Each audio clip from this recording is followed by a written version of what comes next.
नमस्कार, आज हम आपके लिए लेके आए हैं चैप्टर 2 और वो है जीवों का वर्गीकरण। आपको बता दें वर्गीकरण मीन्स क्या होता है। वर्गीकरण होता है जीवों को उसकी पहचान,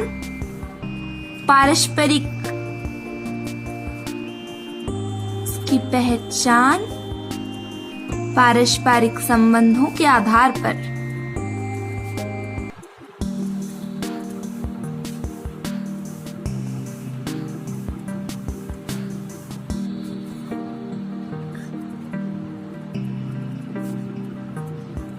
वैज्ञानिक व्यवस्थापन वर्गीकरण कहलाता है। मतलब जीवों को उनकी पहचान और पारस्परिक संबंधों के आधार पर वैज्ञानिक व्यवस्थापन वर्गीकरण कहलाता है। आपको बता दें कि वर्गीकरण की आवश्यकता क्यों हुई। आपको पता ही होगा, जैसे कोई दुकान है, वहां जाते हैं तो दुकान में उसको क्लासिफाइड किया होता है। जैसे दुकान में लड़कों के कपड़े अलग रखे होते हैं और लड़कियों के अलग। अब उनमें भी लड़कों के साइज की जींस अलग, शर्ट अलग, टी शर्ट अलग, गर्ल्स की भी अलग हो जाती हैं और इनके नंबर के हिसाब से रखा गया। अगर उन सबको हम मिला के रख दें किसी डब्बे में तो हमें उन्हें ढूंढने में परेशानी होती है। उसी प्रकार पृथ्वी पर असंख्य जीव पाए जाते हैं, अतः उन्हें पहचानने और अध्ययन की दृष्टि से व्यवस्थित किया जाना आवश्यक है। अन्यथा इनकी संख्या इतनी हो जाएगी कि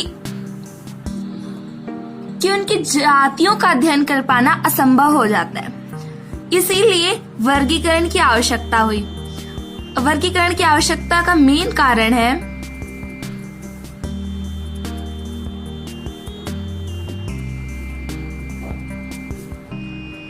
उनका अध्ययन कर पाना, जीवों का।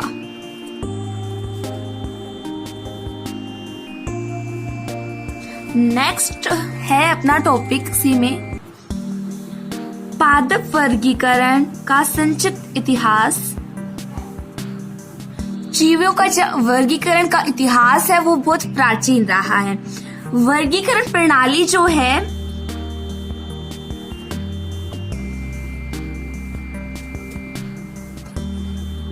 वर्गीकरण प्रणाली का इतिहास अरस्तु काल से चला आ रहा है।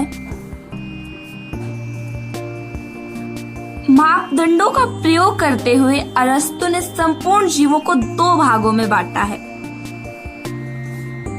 एक है पादप समूह और दूसरा है जंतु समूह।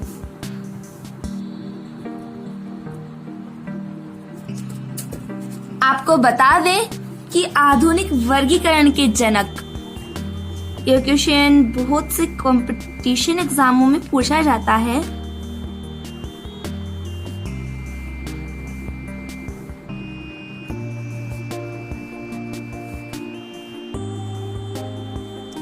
वो कैरोलस लीनियस है।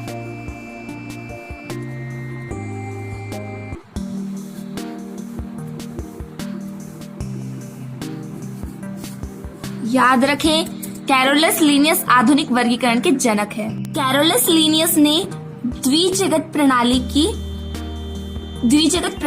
प्रतिपादित की। इस द्विजगत पद्धति में 2 जगत है। फर्स्ट है प्लांटी एंड सेकंड है एनिमेलिया। डार्विन ने जीवों का वर्गीकरण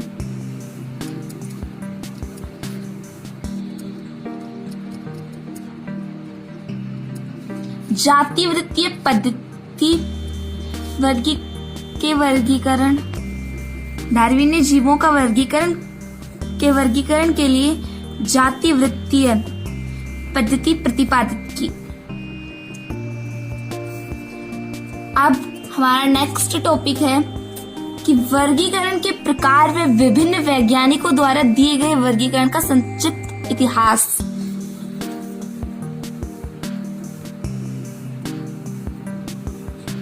वर्गीकरण का संक्षिप्त इतिहास, इसमें सबसे पहले द्विजगत पद्धति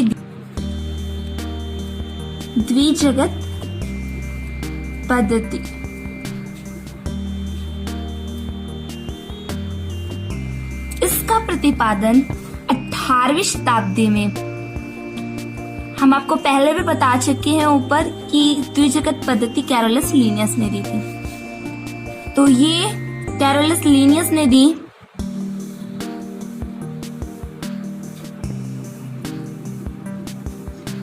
और इन्होंने 2 जगत दिए, एक है प्लांटी और सेकंड है एनिमेलिया।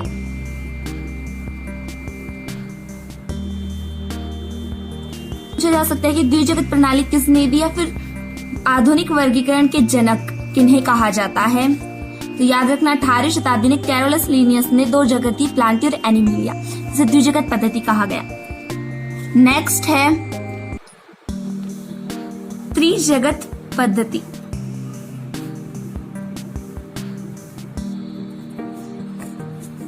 इसका प्रतिपादन 1866 में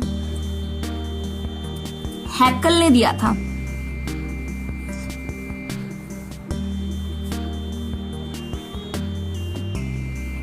हैकल ने 3 जगत दिए। फर्स्ट है प्लांटी, एनिमेलिया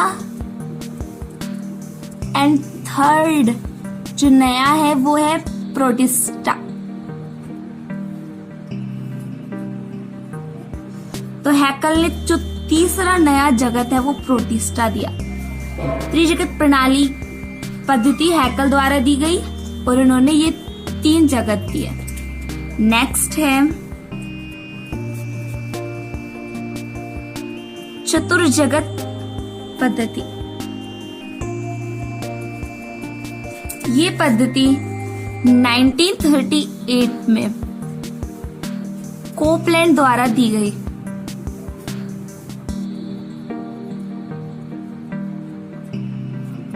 कोपलैंड के समय में इलेक्ट्रो और सूक्ष्मदर्शी की खोज हो चुकी थी।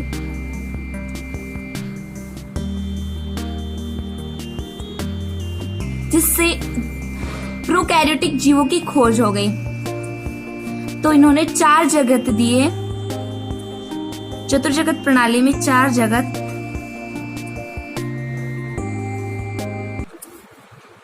नया है मोनेरा, इन्होंने मोनेरा जगत दिया। प्रोटिस्टा,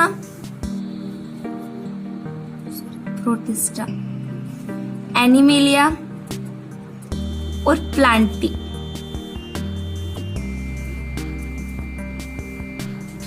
फोर्थ है पंचजगत प्रणाली।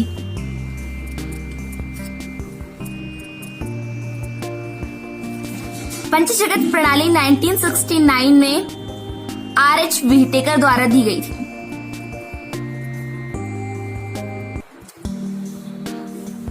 ये क्वेश्चन बहुत बार पूछ लिया जाता है कि पंचजगत प्रणाली किसके द्वारा प्रतिपादित की, तो इसका आंसर है R.H. व्हिटेकर द्वारा। इन्होंने 5 जगत दिए जो निम्न है। फर्स्ट है नया जगत, इन्होंने जो दिया वो भी बताएंगे आपको। पहला है मोनेरा, सेकंड प्रोटिस्टा, थर्ड है फंजाई, इन्होंने फंजाई जगत दिया। फोर्थ है एनिमेलिया एंड नेक्स्ट है प्लांटी। तो इन्हें इस क्रम से आसानी से याद रखा जा सकता है। मोनेरा, प्रोटिस्टा, फंजाई, एनिमेलिया और प्लांटी। तो मोस्ट इंपोर्टेंट क्वेश्चन ये है कि पंचजगत प्रणाली किसने प्रतिपादित की, तो इसका आंसर होगा R.H. व्हिटेकर ने। अब फिर से जान लेते हैं, एक बार रिपीट कर लेते हैं कि किस वैज्ञानिक ने किस जगत की खोज की। तो प्लांटी और एनिमेलिया की कैरोलस लीनियस ने की थी।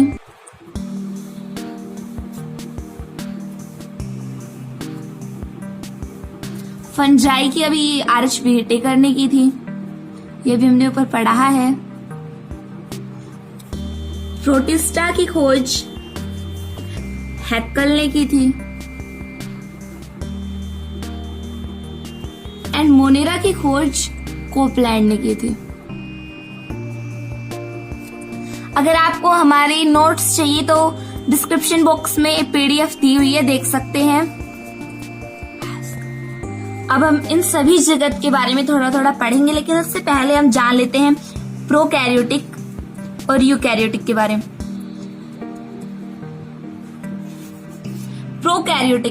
प्रोकैरियोटिक में जो कोशिका होती है उसमें केंद्रक झिल्ली नहीं पाई जाती, मतलब केंद्रक द्रव्य होता है वो कोशिका द्रव्य में बिखरा रहता है। और यूकैरियोटिक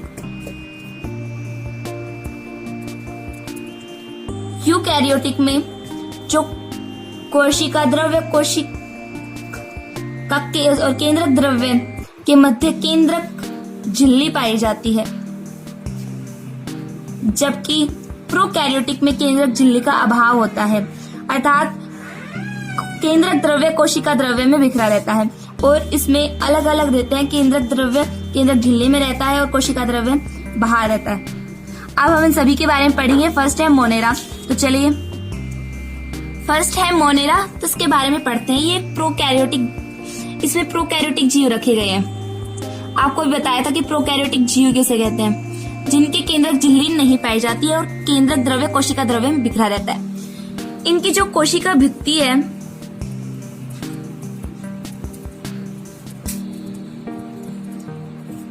वो पेप्टिडियोग्लाइकोन से बनी होती है।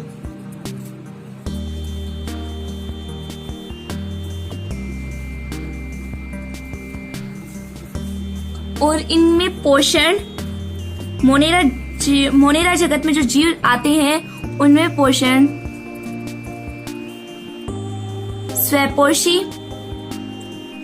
स्वपोषी में होता है, मतलब जो अपने आप अपना पोषण खुद ही अपने भोज्य पदार्थ बना लेते हैं, जैसे प्रकाश संश्लेषण द्वारा या रसायन संश्लेषण द्वारा।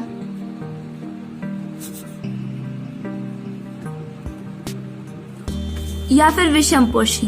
इसमें पोषण दो प्रकार से होता है, स्वपोषी और विषमपोषी। विषमपोषी में परजीवी या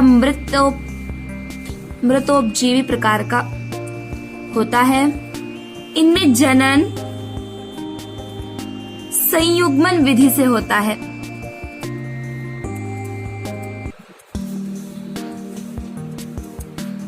इसके एग्जाम्पल्स हैं जीवाणु, नील हरित शैवाल,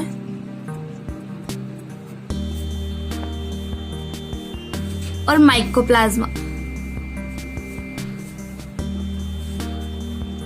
ब्लू ग्रीन एल्गी भी कहते हैं इसे, BGA। माइकोप्लाज्मा और जीवाणु। इसमें सबसे इम्पोर्टेंट बात है कि मोनेरा जीवों की कोशिका भित्ति पेप्टिडियोग्लाइकोन से बनी होती है। इसकी मैंने स्टार लगा दी। मोस्ट इम्पोर्टेंट बातें कई बार पूछ भी जाती है। नेक्स्ट है प्रोटिस्टा।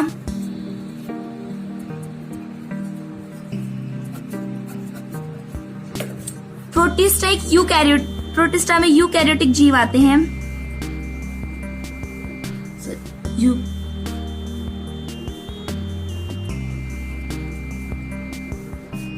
यूकैरियोटिक जीव यानी जिनका केंद्रक द्रव्य केंद्रक झिल्ली के अंदर रहता है। इनमें पोषण स्वपोषी या परपोषी प्रकार का होता है। स्वपोषी और परपोषी प्रकार के जीव सम्मिलित होते हैं इसमें। और इनमें जनन, युग्मक संलयन,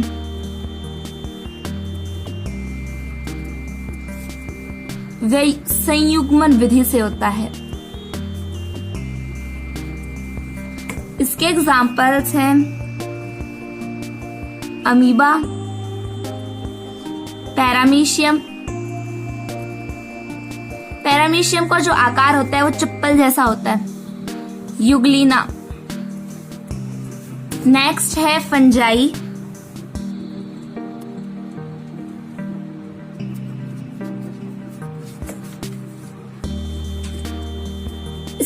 यूकैरियोटिक जीव आते हैं।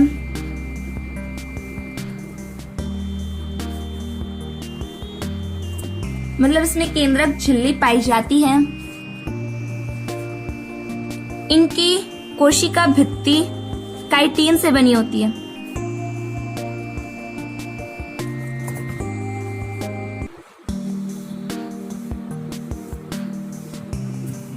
इनका जो शरीर होता है वो उत्तकों या अंगों में विभेदित होता है।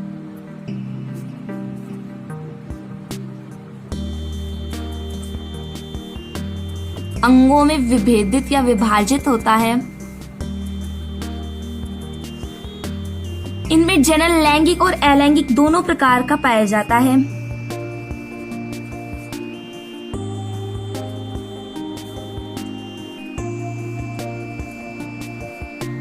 इसके एग्जाम्पल में सभी कवक आते हैं।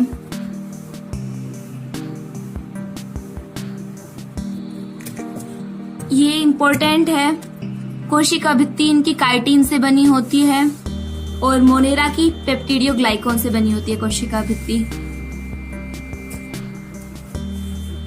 फोर्थ है प्लांटी। इसमें सभी यूकैरियोटिक जीव होते हैं।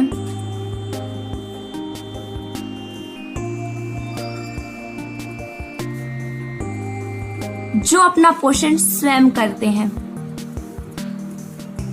और वो भी इसमें आते प्रकाश संश्लेषी, नोडल रसायन संश्लेषी।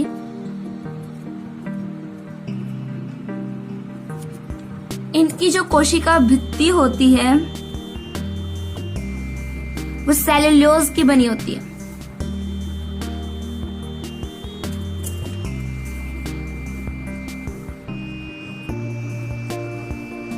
प्रकाश संश्लेषण से समझ ही गई होगी कि प्लांट्स में सभी प्रकाश संश्लेषण से अपना भोजन बनाते हैं और इनमें जनन सामान्यतः लैंगिक प्रकार का होता है।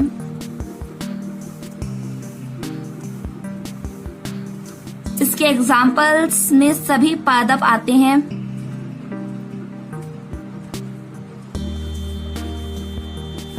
लास्ट है एनिमेलिया।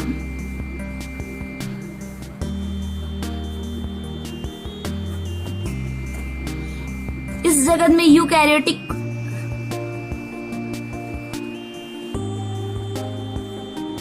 जीव आते हैं जो परपोषी होते हैं, मतलब अपने पोषण के लिए दूसरे जीवों पर निर्भर होते हैं, या फिर ऐसे कह सकते हैं संभोजी मृत जीवी या परजीवी।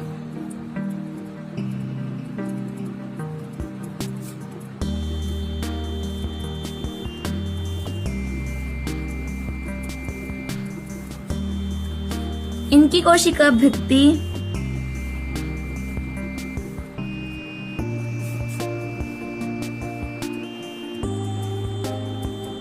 नहीं पाई जाती है। इनका शरीर उत्तक, अंग व तंत्र प्रकार का होता है।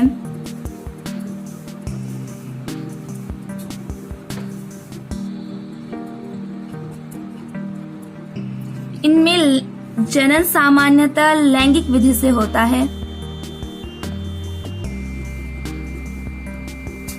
अगर आपको हमारी वीडियो अच्छी लगी हो तो हमारे चैनल को